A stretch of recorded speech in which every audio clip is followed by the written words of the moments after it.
नमस्कार, आदाब, सत श्री अकाल। स्वागत है आप सभी का खबर अभी तक की खास पेशकश और आपके पसंदीदा प्रोग्राम देश की आवाज में। मैं हूं आपके साथ नासिर कुरैशी। हरियाणा विधानसभा का बजट सत्र चल रहा है और इस दौरान बहुत से मुद्दों पर चर्चा हुई, लेकिन आज एक मुद्दे पर सदन के अंदर काफी बयानबाजी हुई। अलग अलग पार्टियों के विधायकों ने उस मुद्दे को उठाया, सरकार की तरफ से जवाब दिए गए और वो मुद्दा था आवारा पशुओं का।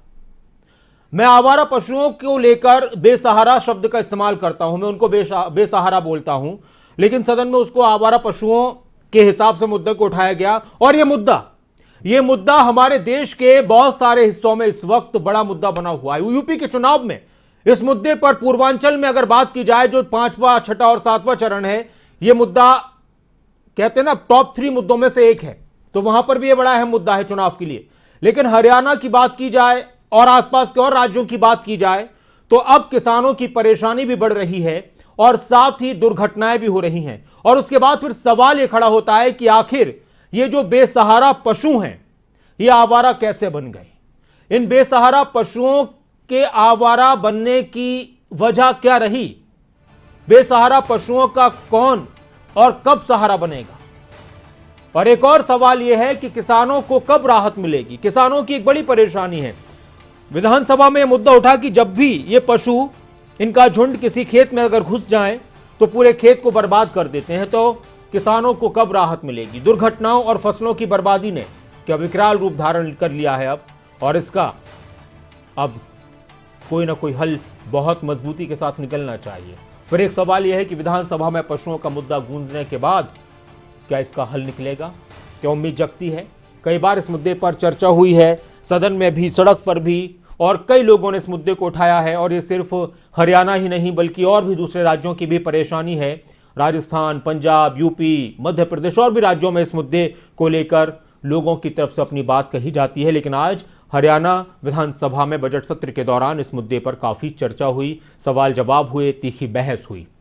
आपकी राय क्या है? किस तरह से इस मुद्दे को आप देखते हैं, इस समस्या को आप देखते हैं? वजह क्या मानते हैं? हल किस तरह से निकलेंगे? क्या कुछ कदम उठाए जाएंगे? वो आपसे हम जानना चाहेंगे। लेकिन उससे पहले विपक्ष की तरफ से किस तरह से इस मुद्दे को उठाया गया और फिर उसके बाद सरकार की तरफ से क्या जवाब दिया गया? कांग्रेस विधायक गीता भुक्कल ने क्या कुछ कहा और उसके बाद फिर कृषि मंत्री जेपी दलाल क्या कुछ बोले, वो सुन लेते हैं। साथ साथ बहुत बड़ा एक विकराल रूप धारण कर चुकी है। इसमें आम जनमानस की जहां जिंदगी नींद हराम हुई है, जान माल का लगातार खतरा भी बढ़ा है। यह बहुत ही महत्वपूर्ण विषय है और इसको महत्वपूर्ण तरीके से मैं समझती हूँ सीरियसली लिया भी जाना चाहिए। हमारा जो पशुधन, जो हमारा धन था, जो पशुधन था हमारा, आज वो बेसहारा और आवारा इसलिए कह रहे हैं, सड़कों पर धक्के खा रहा है, जिसकी वजह से बहुत ज्यादा नुकसान हुआ है। समय समय पर हमने अभियान चला करके लोकल बॉडी के माध्यम से, पंचायतों के माध्यम से, सड़कों से और से इनको इकट्ठा करा के गौशालाओं में इनको स्थापित भी किया है। लेकिन बीच बीच में फिर वही स्थिति आ जाती है, कहीं न कहीं से कुछ लोग फिर उसी तरह से अपने बेसहारा या अनुपयोगी जो पशु हैं उनको छोड़ देते हैं। हमने गौ सेवा आयोग का गठन किया है और गौशालाओं की संख्या बढ़ाने का काम भी किया है।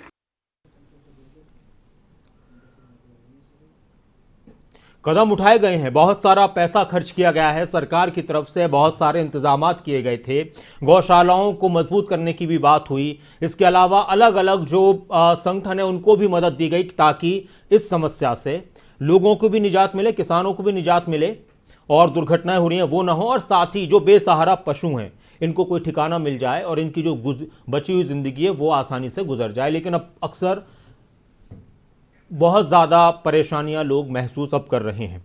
तो विधानसभा में मुद्दा गूंजा था, किस तरह से आप इसको देखते हैं? क्या हल निकलेगा? किस तरह से निकलना चाहिए? आपने क्या महसूस किया इस समस्या को लेकर? कैप्टन जसपाल जी हमारे साथ हैं, स्वागत है आपका। कैप्टन जसपाल जी नमस्कार। डॉक्टर साहब राम राम। राम राम सर। इस पर एक दिन पहले भी तो उस दिन बात हुई थी कि सरकार ठंडे दिमाग से सोचे और इस कानून को जो है पशुओं को ना बेचने वाले को वापस ले। जी। क्योंकि पुराना पशु नहीं दिखता तो नया नहीं खरीदा जाता।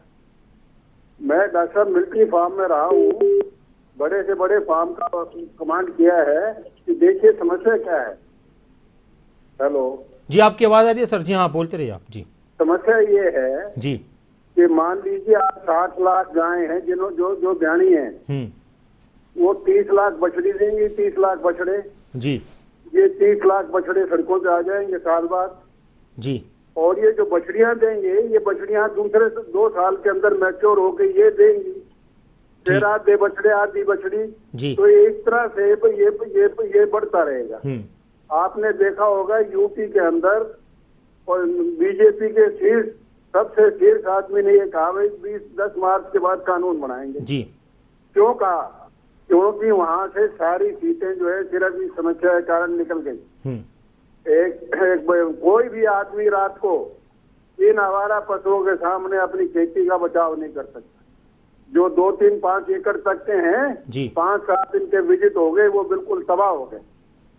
अब ये जो है इनको आप पंजाब लीजिए, यूनाइटेड पंजाब, जिसमें पाकिस्तान वाला पंजाब, हिमाचल, उत्तराखंड ये सब थे, हरियाणा था। मुश्किल से 50 से 100 आदमी होते थे जो अपनी दूध देने वाली गाय को नहीं बेचते, उनके खूटे में मरती।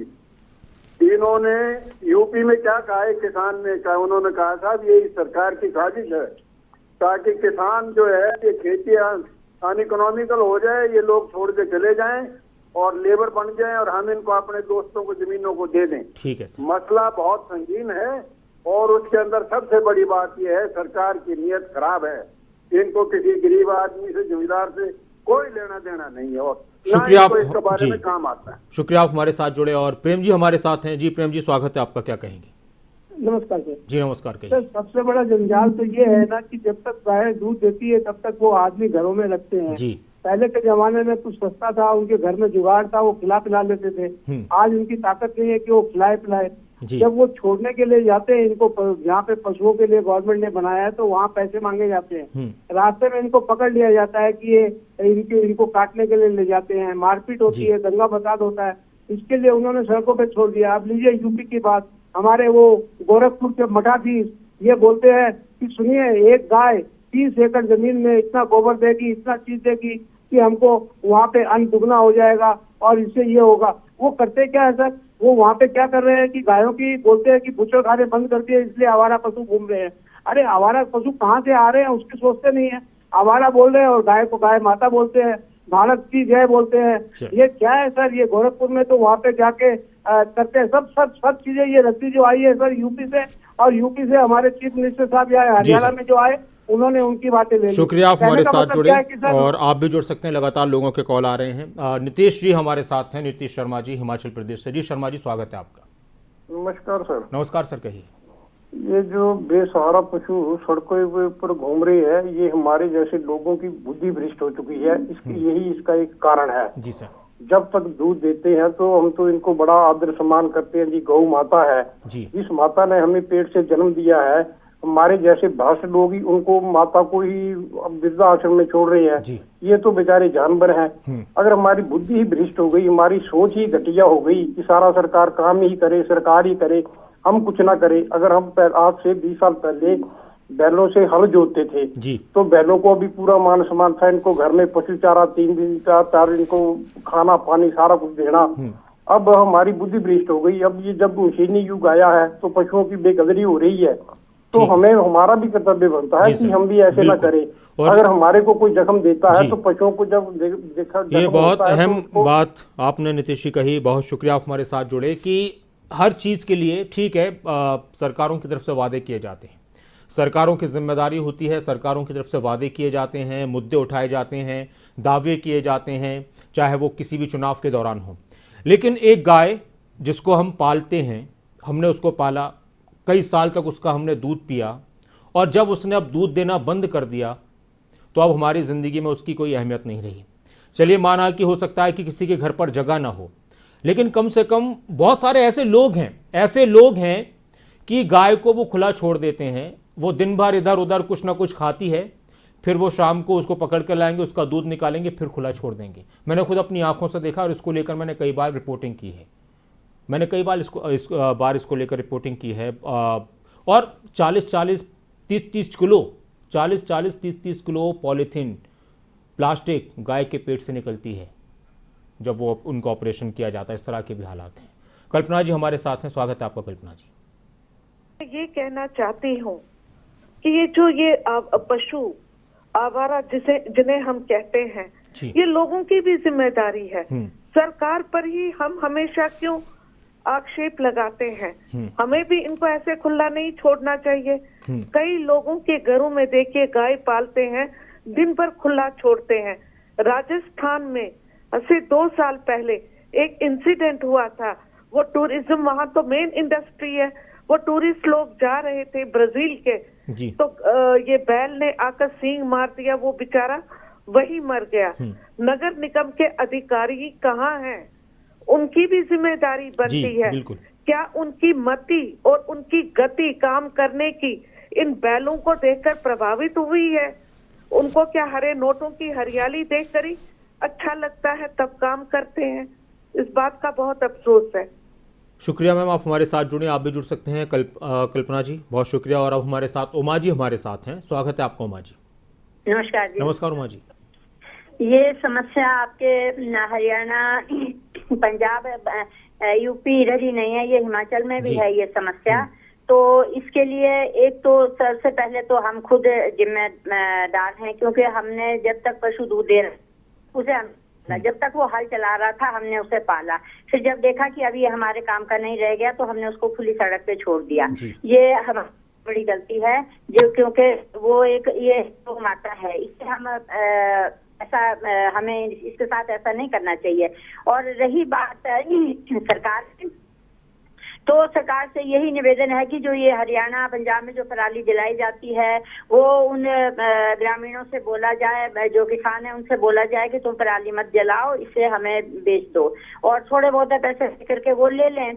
और जो संस्था बनी हुई हैं वो भी इनसे थोड़े कांटेक्ट में रहें, ताकि ये जो आवारा पशु हैं इनके लिए गौशालाएं बनाई गई हैं उनकी हेल्प हो सके। लेकिन सबसे बड़ी जिम्मेदारी उनकी है जिन्होंने ये पशु पाल रखे हैं। ये सबसे बड़ी जिम्मेदारी उनकी बनती है, क्योंकि रजिस्ट्रेशन भी होता है पशुओं का। पशु का रजिस्ट्रेशन होता है तो उसमें टैग लगे होते हैं इनके कानों में, तो पकड़े जाएं कि ये किसके घर से ये पशु। शुक्रिया आप हमारे साथ जुड़े। और आप भी जुड़ सकते हैं। बहुत सारे हल हैं और बहुत सारे इंतजाम ऐसे किए गए हैं जिससे कि लोगों की परेशानियां भी दूर हों और जो बेसहारा पशु इधर उधर घूम रहे हों तो वो भी इस तरह से न भटकें। जिम्मेदारी सबकी है, पब्लिक की भी है और सरकार की भी है। एक और दर्शक है हमारे साथ, कुलदीप जी। नमस्कार, आप जुड़े हमारे साथ।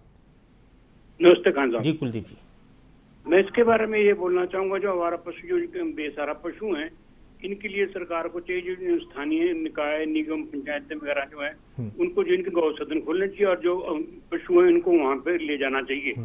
हमारे शिमला में एक बहुत अच्छा काम किया, सुन्नी नामक जो तहसील है वहाँ पे इसका गौ सदन खोला गया और शिमला के आसपास जितने भी आवारा पशु थे या बेसहारा पशु थे उन सबको अब जो वहाँ पे ले जाया जा रहा है। मैं सरकार से और बाकी संस्थाओं से ये अनुरोध करूंगा कि इनके लिए जो गौ सदन बनाया चाहिए और जितने भी बेसहारा पशु उनको वहाँ पर रखना चाहिए, उनको अच्छी तरह देखभाल करनी। धन्यवाद जी। शुक्रिया कुलदीप जी, आप हमारे साथ जुड़े। और एक और दर्शक हमारे साथ हैं बिहार से, विजय कुमार जी हमारे साथ हैं। विजय जी स्वागत है आपका, क्या कहेंगे? हाँ सर नमस्कार। बोले जी नमस्कार विजय जी। सर जी, मंगल ग्रह और ये राहु की दशा चल रहा है, तो इसको शांत करने का कुछ उपाय सर? विजय जी, ये आपको किसने कह दिया कि अभी कोई ज्योतिषी का या इसका प्रोग्राम चल रहा है? भाई ये इस वक्त हम एक मुद्दे पर बात कर रहे हैं जो बेसहारा पशु हैं। बहुत शुक्रिया आप हमारे साथ जुड़े। आप सवाल पढ़िए, टीवी देखिए ठीक से और क्वेश्चंस जो नज़र आ रहे हैं उनको आप प्रश्नों को देखिए। और मंगल ग्रह और राहु ग्रह की दशा को लेकर आप किसी पंडित जी से और ज्योतिषी जी से मुलाकात कीजिए। बहुत शुक्रिया आप हमारे साथ जुड़े। और कैप्टन जसपाल जी हमारे साथ एक बार फिर से जुड़ चुके हैं, स्वागत है आपका कैप्टन साहब। डॉक्टर साहब जी, देखिए एक जानवर को 4 से 5 किलो भूसा जी, 40-50 किलो हरा जी, 2-2.5 किलो राशन और कम से कम 2 खूंटे चाहिए दिन भर रहने के लिए। पहले जो ये बात करते हैं वो है गौ माता की, और इन्होंने बैन लगा दिया गो वंश पे। एक लूला लंगड़ा बेकार सांड बछड़े गाय न बछड़े ये 30 साल और पंडर गाय 30 साल तक रहेंगे। आप बताइए 30 साल तक कौन सी सरकार और कौन माई का लाल इनको खिला सकता है जी। और फिर गौशालाओं में भ्रष्टाचार बहुत है जी। जिस काम का भी जिक्र करते हैं टैग लगाए ये लगाए सब में भयंकर भ्रष्टाचार हुआ। इसलिए ये जो इन्होंने कानून बनाया है इसको दोबारा देखने की जरूरत है। कोई समस्या नहीं है, तो सिर्फ आवारा पशु रह जाएंगे, बाकी सब जो है घरों में बंद हो जाएंगे। शुक्रिया। शुक्रिया, आप हमारे साथ जुड़े और आप भी जुड़ सकते हैं। सवाल आपके सामने है। मानेसर से एक और दर्शक हमारे साथ हैं, ईश्वर जी, स्वागत है आपका, क्या कहें? सर मेरा सबसे पहले तो विचार ये है कि जिस चीज की जरूरत नहीं होती ना उसकी बहुत गहन समीक्षा करनी होती है, हम उसकी जरूरत कैसे बढ़ाएं जी।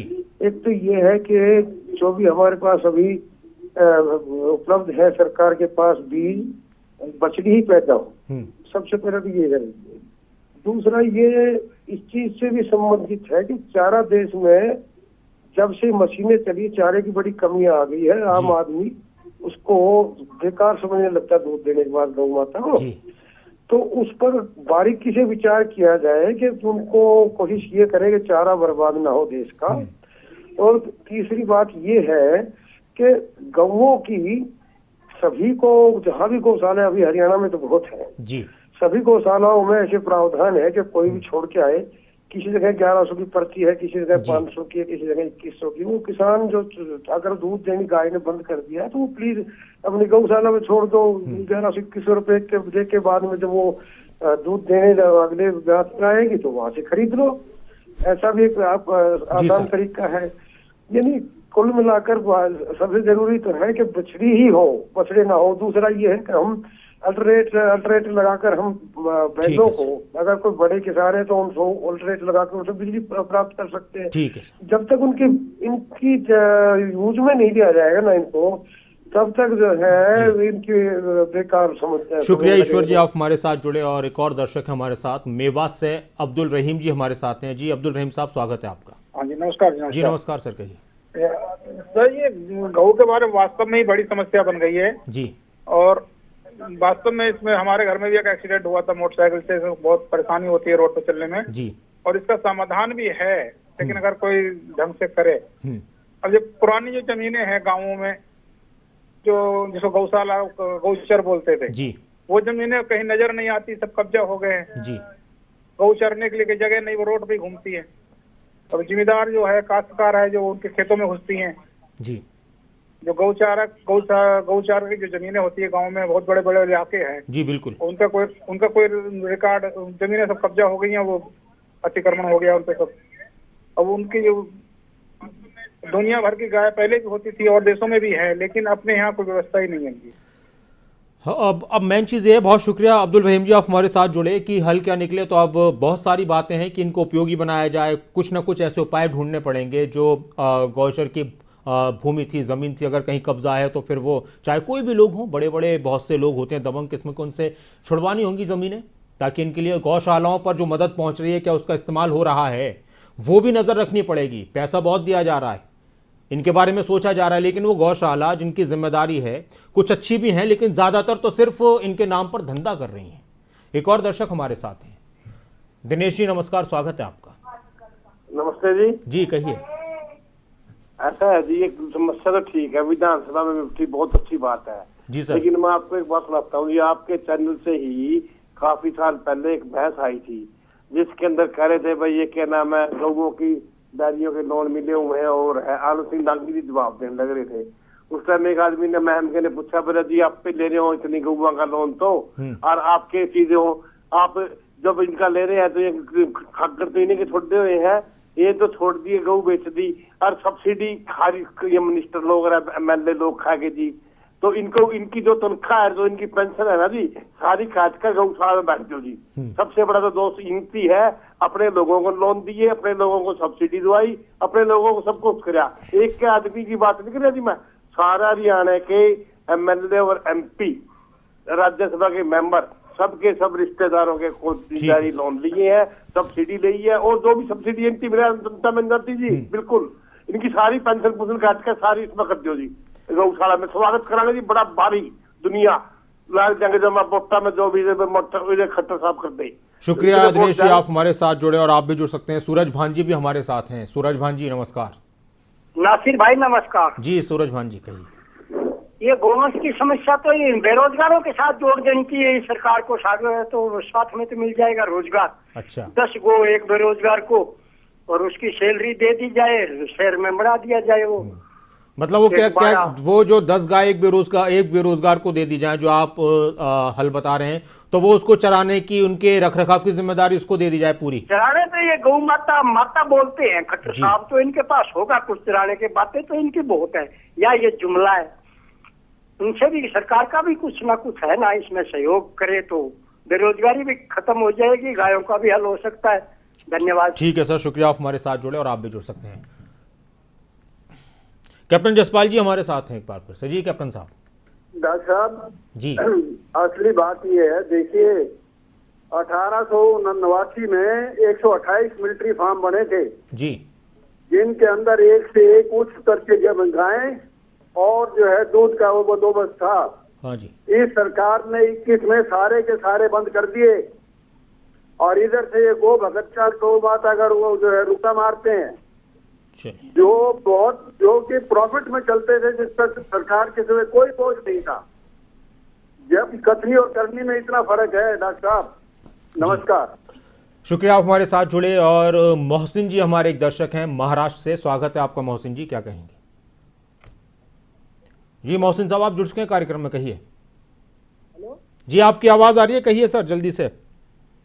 हाँ, मैं ये कहना चाहता हूँ। हाँ जी जी, हमारे बोलते रहिए मोहसिन साहब, रुकिए मत जी। चलिए, शुक्रिया, आप हमारे साथ जुड़े। मोहन लाल जी हमारे एक दर्शक हमारे साथ हैं हरियाणा से। जी मोहन लाल जी, स्वागत है आपका।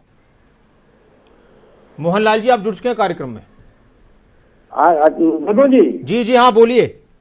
मेरा सवाल ये है कि जो पशु आवारा घूम रहे हैं, हाँ जी, और जिम्मेदार कहते हैं कि ये हमारी फसल को खा जाते हैं, हाँ, लेकिन इनको छोड़ता कौन है? हाँ, यही मेरा सवाल है जी। अच्छा, ठीक है सर, अब इस सवाल का जवाब इस पर भी एक अच्छा करेंगे कि इनको छोड़ता कौन है। बाकी तो इसमें भी आ सकता है, अगर किसी को अपनी राय रखनी है तो। अब इसमें यह भी है कि किसान भी पालते हैं गाय और जो भी जानवर होते हैं, पशु होते हैं। इसके अलावा बहुत से लोग दूध के लिए पालते हैं, बहुत से लोग हैं। तो एक चीज़ मैंने देखी है कि किसी के पास 1 या 2 गाय होती हैं बहुत से शहरों में, तो वो उनके दरवाजे पर अब पहले की तरह जगह भी लोगों के पास नहीं रही है, लेकिन फिर भी वो आती है, दूध निकालते हैं या फिर कहीं और निकाल कर उसको छोड़ देते हैं। हम ही लोग छोड़ते हैं, जो हम पालते हैं हम ही लोग हैं, और कौन होगा उसमें। परमजीत जी हमारे साथ हैं। जी परमजीत जी नमस्कार। पशुओं को बेसहारा छोड़ता कौन है? हम जैसे लोग ही तो छोड़ते हैं। ये तो सभी को पता है कि जब गाय दूध देती है तो हम घरों में बांध देते हैं उसको, जब दूध नहीं देती जी तो बिल्कुल सर, छोड़ देता है। मगर इसका हाल ये है कि हमें समाज को आगे आना चाहिए, राजनेता के ऊपर विश्वास नहीं करना चाहिए। आज हरियाणा में जो ये चली हुई है चर्चा, ये सिर्फ आज दिन तक ही होगी, कल ये नेता लोग भी भूल जाएंगे, एमएलए भी भूल जाएंगे। हमें खुद ही इसके बारे में विचार करना होगा ताकि ये हमारा जानवर सड़कों के ऊपर ना घूमे। मेहरबानी। शुक्रिया परमजीत जी, आप हमारे साथ जुड़े और बहुत शुक्रिया आप सभी का। लेकिन बहुत संक्षेप में एक बात ज़रूर मैं कहूँगा कि बहुत सारे लोग जो गायों को पालते हैं, इन पशुओं को पालते हैं, तो वो उनको दूध निकालने के बाद छोड़ देते हैं, ये हमने देखा है। इसके अलावा बहुत सारी जगहों पर जब ये बेसहारा घूमते हैं तो लोग उनमें डंडा भी मार देते हैं। बहुत सारी जगहों पर जब ये किसी बाज़ार में घूमते हैं तो किसी के ढकेल से, ठेले से सब्जी खा लेते हैं, किसी की दुकान पर तो लोग गर्म पानी भी डाल देते हैं। सरकार ने बहुत सारी योजनाएं बनाई हैं इनके हल के लिए। अब दिक्कत यहाँ पर यह है कि जिन लोगों को मदद दी जा रही है इनके लिए कि आप बेसहारा पशुओं का हल निकालें, उनकी मदद करें, क्या वो सही से कर पा रहे हैं, इस पर नज़र रखने की ज़रूरत है। उनसे जवाबदेही तय करने की ज़रूरत है कि जिन गौशालाओं को पैसा दिया जा रहा है, जिन लोगों को पैसा दिया जा रहा है, क्या वाकई में वो उसका सही इस्तेमाल कर रहे हैं। एक तो इस बात की ज़रूरत है। बाकी खुद से लोगों को भी आगे आना होगा। सवाल हम बहुत सारे कर रहे हैं, बाकी सरकार की तरफ से इसको लेकर नए सिरे से बहुत कुछ सोचना होगा। और बहुत शुक्रिया आप हमारे साथ जुड़े, बहुत शुक्रिया। बहुत सारी बात और बहुत सारी राय निकल कर सामने आई। इस खास कार्यक्रम में इतना ही, लेकिन खबरें अभी तक पर, खबरों का सिलसिला लगातार जारी है। आप बने रहें खबरें अभी तक के साथ। अपना ख्याल रखें।